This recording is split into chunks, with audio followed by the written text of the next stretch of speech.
from the last armorer. It was Renarin. You ate chicken? For breakfast. And you talked to the sword? Had an entire conversation.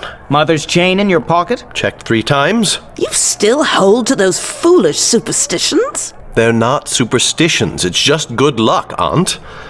I haven't done a formal duel in a long time. I don't want anything to go wrong. Oh, foolishness. Trust in the Almighty and the heralds, not whether or not you had the right meal before you duel. Storms. Next thing I know, you'll be believing in the passions. Our guards aren't happy about this. They keep talking about how hard it's going to be to protect you when someone else is swinging a shard blade at you. Adolin slammed down his faceplate. It misted at the sides, locking into place, becoming translucent, and giving him a full view of the room. I'm so sad to be denying them the chance to babysit me.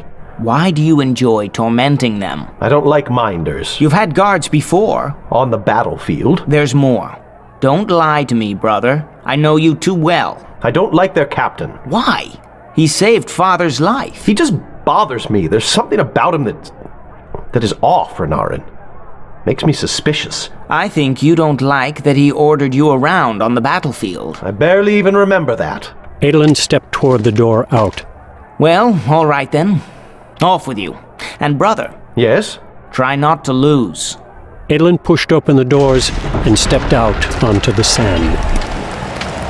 He'd been in this arena before, using the argument that though the Alethi codes of war prescribed duels between officers, he still needed to maintain his skills. To placate his father, Adolin had stayed away from important bouts for championships or for shards. He hadn't dared risk his blade and plate. Now, everything was different. The air was still chill with winter, but the sun was bright overhead. He checked to see that his father was watching. He was, as was the king. Sadeas hadn't come, just as well. That might have distracted Adolin with memories of one of the last times that Sadeas and Dalinar had been amiable, sitting together up on those stone steps, watching Adolin duel. Was Sadeas planning a betrayal even then? While laughing with father and chatting like an old friend. Focus. My foe today isn't Sadeas. Someday soon I'll get that man in the arena. It was the goal of everything he was doing here. For now, he'd have to settle for Salinor, one of Thanadal's shard-bearers.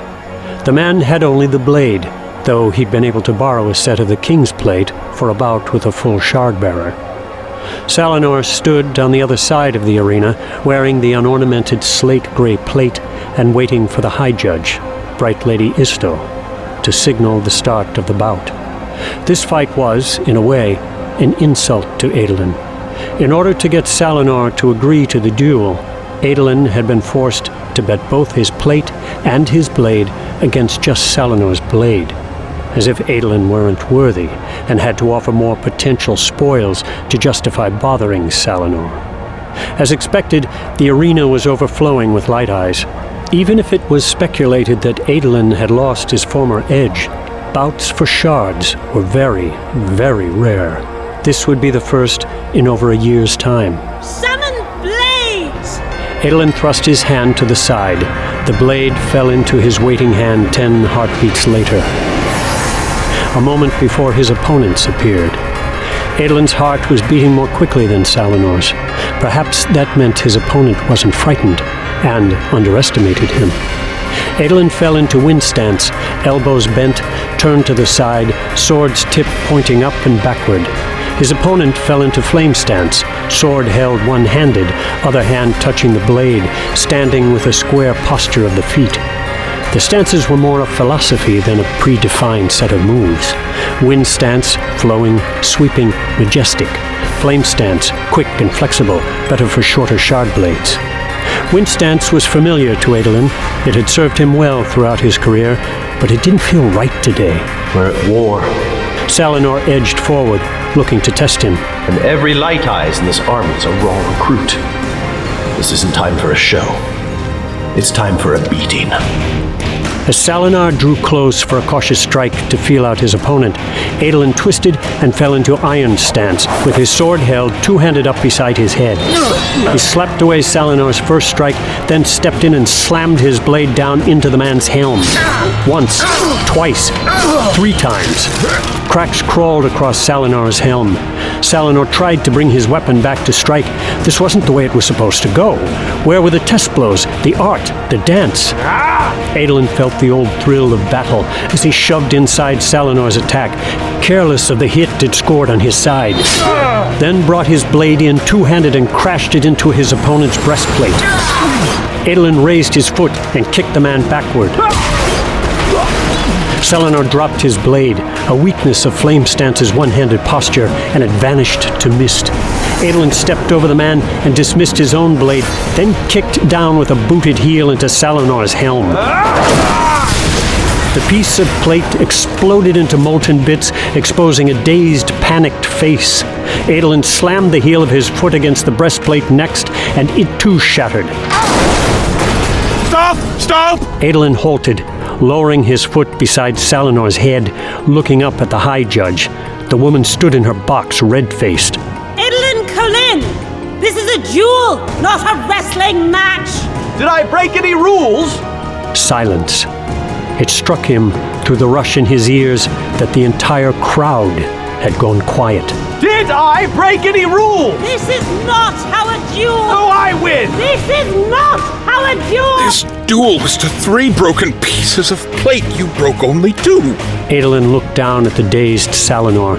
Then he reached down, ripped off the man's pauldron, and smashed it between 2 fists. Done! Adolin knelt beside his opponent. Your blade.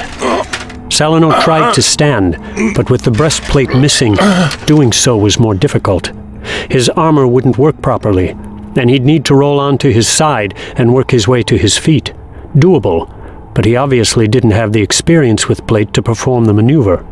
Adolin slammed him back down to the sand by his shoulder. You've lost. You cheated! How? I don't know how. It's not supposed to... Adolin carefully placed a gauntleted hand against his neck. Salinor's eyes widened.